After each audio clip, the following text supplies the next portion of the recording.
Hello and welcome to Women Talk Tech. Today is a super exciting day. It's our first podcast. Now, I wanted to start off super strong with a really exciting guest.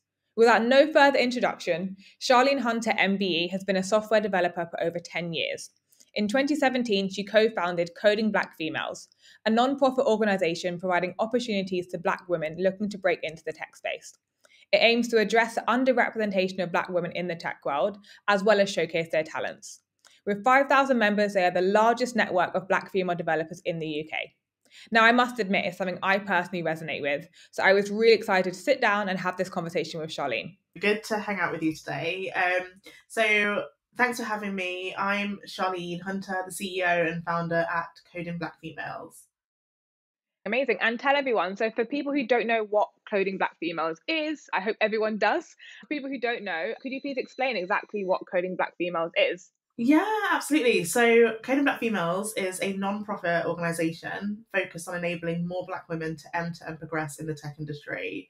We started out in, God, I was going to say 1990, whatever, but 2017, really as a community, as a meetup group, and we would have events and so on. And now we've really progressed into this fantastic community of Black women all over the world, focused on tech and encouraged by tech as well, doing events, mentor programs, and a range of training programs as well. Nice. Yeah, I think, we've been partnering with you guys for a while now, and I think it's an organization that I can really resonate with. So yeah, honestly, loving what you guys are doing. Of course, for those who don't know, it's always good to kind of look back into how you got into tech. I think that's the main aim of the podcast, is to kind of give an introduction for those looking to break into that tech world. If you could give maybe some early context, so walk us through your journey into tech and, how you came to, founding Coding Black Females and how you kind of got into the tech scene. Yeah, absolutely. So it's really funny because whenever people ask me how I got into tech, I always think I did computer science and then I started being a developer. But there was actually a load of things that happened before that I always forget about. So I actually started coding when I was probably about 8 or 10 or something like that. I found a computer at school and just looked at it, found a game, looked at the code behind the game, and then started changing how the game worked, which was my first introduction to code. And then my parents also bought me a computer at home. What they probably didn't realize was that there was a book teaching you how to code as well. So I would spend my evenings learning how to code, not really knowing what I was doing, not knowing that I was coding, but then building applications that would interact with me, which was quite exciting. So I did that, kind of forgot that I even liked coding because I didn't know that I was coding. I just thought I was playing on a computer. And did my A-levels in further maths and physics, and then went and did a maths degree, which was absolutely really, really enjoyable and fantastic. Loved it. Yeah. What I will say is that I wasn't doing so well in my maths degree. So for the first couple of years, I focused on the social side of university. Like everyone. Rather than the hardworking side. So I was out maybe like 3-4 times a week doing loads of stuff, and I was actually massively failing on my degree. So I was, I think I was averaging like a third or something at the end of second year. So I was applying for jobs and I couldn't get anything because, you apply at the end of second year for the job that's going to land you at the end of third. And I was applying for all these jobs, couldn't get anything because my grades were just below a 2-1 and obviously couldn't really do anything with that. But I always look back at that and think of it as a bit of a blessing in disguise, because then I had to spend my summer holidays. First of all, I worked really, really hard to pull my grades up. So I got a 2-1 at the end of my degree. And then my summer holidays, I had to figure out what I wanted. And then I'm really lucky that my parents both run companies. My mum has a training company. My dad has a software company. So I would do training in the summertime. I was also building a website for somebody through my dad's company. And I was doing accounts as well for them both. And it really helped me to figure out, okay, what do you really enjoy? And I really enjoyed building the website for somebody, understanding the requirements, doing the testing, doing the building, showing them the outcome and all that. So from that, I then looked at what I could actually do after university. So I used that experience of the fact that I loved coding, remembering that I used to code when I was a kid, the fact that I used to build computers and do loads of tech stuff whilst I was growing up as well, and chose to do a computer science master's at the University of Birmingham. And then after that, got a distinction and then could actually start applying for roles that I was looking for in in an actual graduate position. So that's how I got in, and then landed my first job as a consultant at BAE Systems, which was really fun.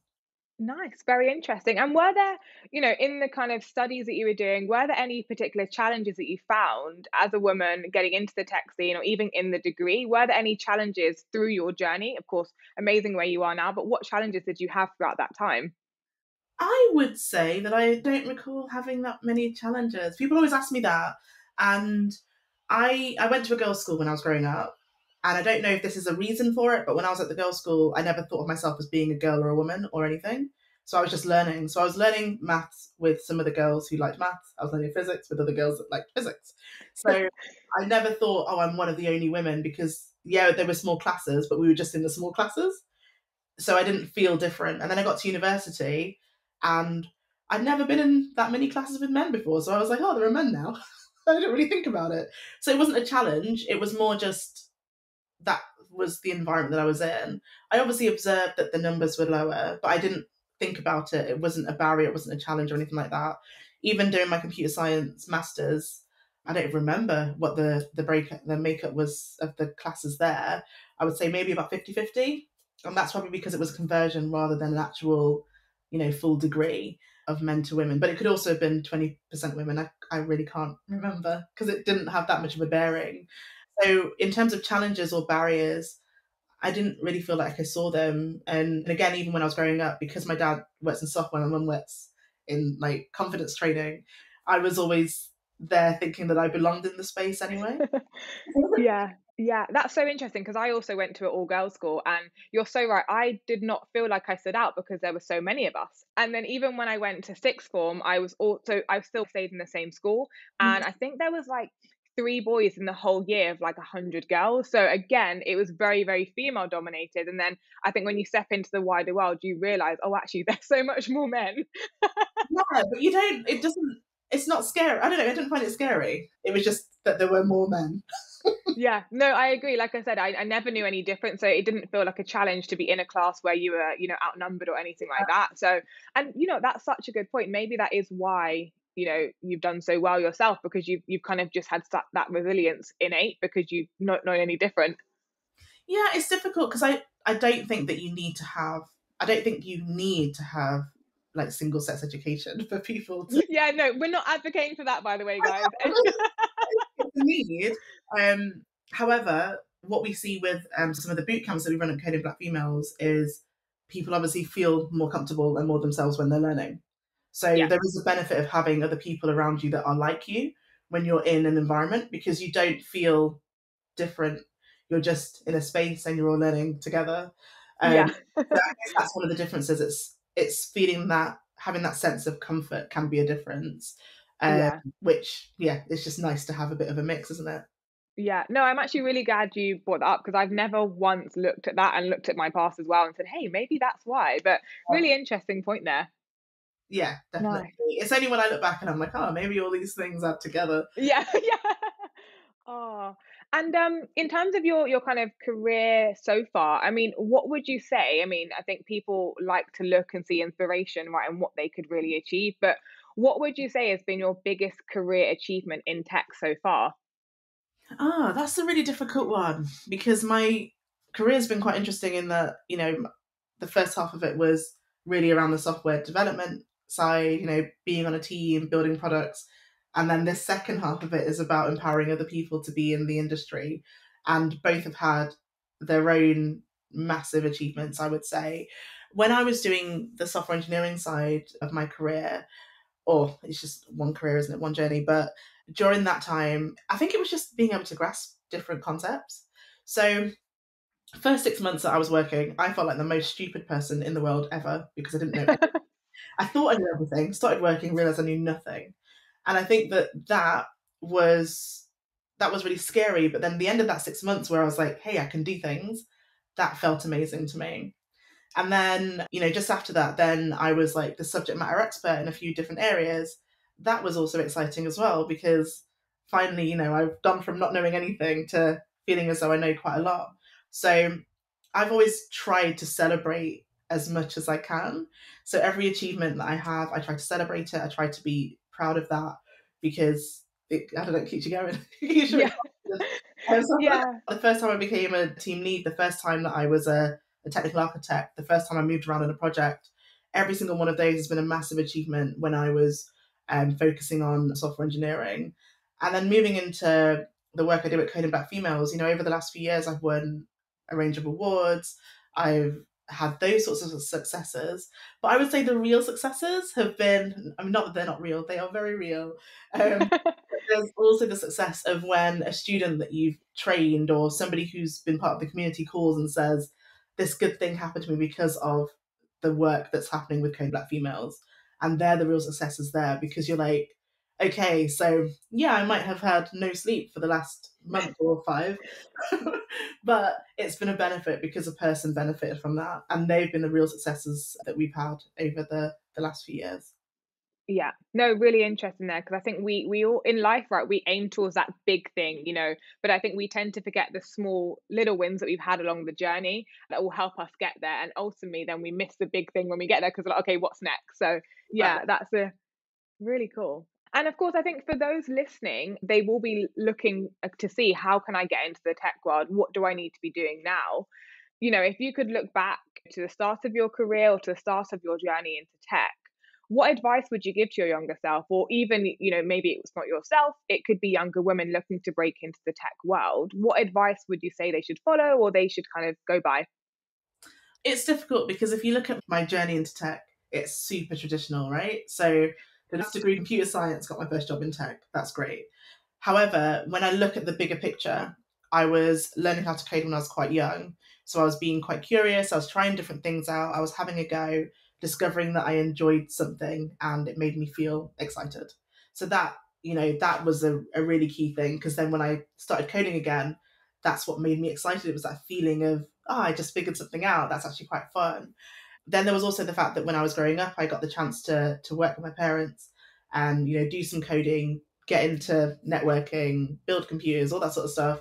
Which again, I got to try out different parts of working in tech and see how it worked from a business rather than just learning it for a particular project. So Mm. that was useful to just be in the environment of people that were in the industry. You hear conversations, you get involved, you go to conferences, which you constantly then are being inspired by other people, and you're also constantly learning as well. In terms of the routes that I've seen people go down to get into tech, mine traditional, university, do computer science, that's a really, really fantastic path in. But there's also all the boot camps that people can do. So we run boot camps at Code Black Females, and that is a very tangible way to actually get into the industry. You train for either 6 months if you're doing it part time, or you could do full time for a few months. And then afterwards, there's a job waiting for you at the end, which is a great way to get in. And the background you need to do that is so broad. You could have been anything and then trained to get into the industry that way. There's also self-learning, so there's loads and loads of courses available online that you could look at to learn loads as well, and just again, constantly train and learn about the industry, learn about different technologies that you could find out about as well. So read articles, get involved in that way. What I would say is, if you're going to do self-learning, you want to have a project or something that you contribute to or that you build, so that you can put the knowledge that you've got into action, essentially. Because sometimes you can feel like you're just learning and you don't know where it's going. But if you try and then build something with that, that's where you'll figure out the extra bits, and it'll make a bit more sense to you as well. And then in a general sense, go out there, meet people, go to communities, join them, go to different events. You want to make sure that you find mentors if you can as well, do the Mm. networking and absorb information about technology, because that will help you make the decisions about which route you might want to go down and which makes sense for what you are as a person or who you are as a person too. So there's a lot of ways into tech, a lot of ways in, and some of it's completely free, some of it you'll need to put in the time, key thing. And then at the end, there's a lot of organizations that recognize the value of the different backgrounds that people may have before they got into the industry as well. Really interesting, because I think you're so right. There's so many routes into it, but hopefully we all kind of get there to the place that we're all trying to aim, which is in the tech scene. So yeah, that's super interesting there. I guess we could go on about it forever, right? But there is a big gender issue, right, when it comes to the tech scene. Yeah. I mean, what would you say you've learned about the tech space so far in terms of that bigger gender issue? in terms of the industry, the space? What would you say, you being a woman in tech, what would you say you've learned about the bigger gender issue in the tech scene yourself? So the big agenda issues. So for people who don't know, I think women make up around 26% of the tech population in the UK currently. Black women, 0.7%. So the numbers are super low, which means that when you're in it, for me, I felt quite empowered. I felt Love quite that. excited to be in it. I felt like I was in a place that I was excited to be in. I never actually felt like I was breaking into the industry either. I think that the key thing is that people are able to find spaces where they can have that additional comfort. That's why I created Coding Black Females. Was, yeah, I loved what I did, but I didn't have anybody who I could relate to at work. So there were women there. Um, there were women. There were no other Black people at work, but it was really that other relatability that I was looking for.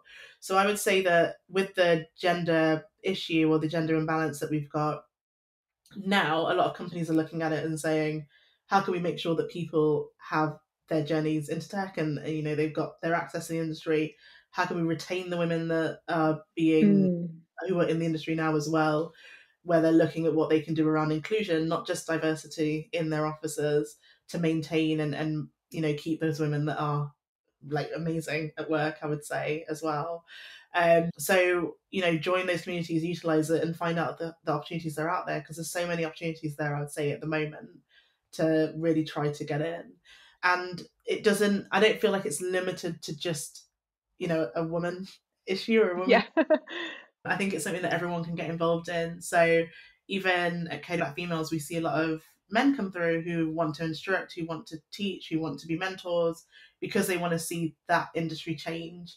And I know that when I've interviewed in the past, I've had men say, what's your gender balance like here? Because I don't want to work in a team of only men, when I've worked at organisations before Code Black Females. So it's really important for everyone that we've got that diversity, we've got that mix of gender across the industry, and it's changing. It's changing slowly. I think that there's a lot of people involved in wanting to see that change, and it's going to happen. Yeah, yeah, I really agree there. I think you're right. It's changing. It's slow, but it's happening, and I think that's the main thing. It's not going to happen overnight, but it's the bigger picture. It's the long term goal. Yeah. And in your opinion, like you touched on a bit there as well, but how can we get more women into tech? What can we be doing? What can everyone as a whole be doing to get more women into tech? I think as a whole, so there's one side of making sure that we keep the women that we do have in the industry. So that's one element. The other is that there's the creating the inspiration pieces, making sure that people know about the women that are out there, find those role models, create those events with those role models, talking about the tech industry and how great it is. I would say that there's one side where we see a lot of people talking about, and I'm going to say this not in a bad way, but obviously we see a lot of people talking about their journeys, which is great.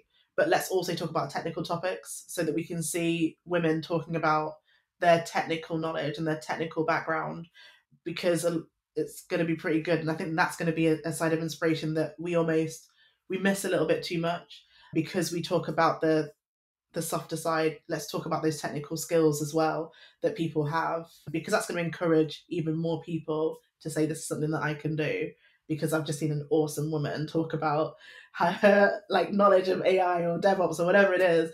And, that's something that they're going to be really driven to try to get into as well. So there's that side. And then there's also the opportunity creation. So making sure that organizations recognize that they need to make a change within their companies, or at least, create opportunities within to see those numbers increase. And we're seeing a lot of it now where people are genuinely trying to say, let's work with you to get X number of women in, into our organization, because they want to see those numbers increase. So I think that it's important that we do the inspiration side, but organizations have to do their bit and ensure the opportunities are there for people once they've finished on those programs. Yeah. Nice, nice. And yeah, couldn't agree more there. You touched on it, you touched on my next question there, role models, mentors, you mentioned a bit about that earlier. Who should we be looking out for? Who should I be speaking with next? Who are some of your role models that, I can reach out to, people that are looking to get in tech? I always find that question so hard, because I have so many role models now. So like the women that I work with, they are my role models. The people that I look at on LinkedIn, they're my role models as well.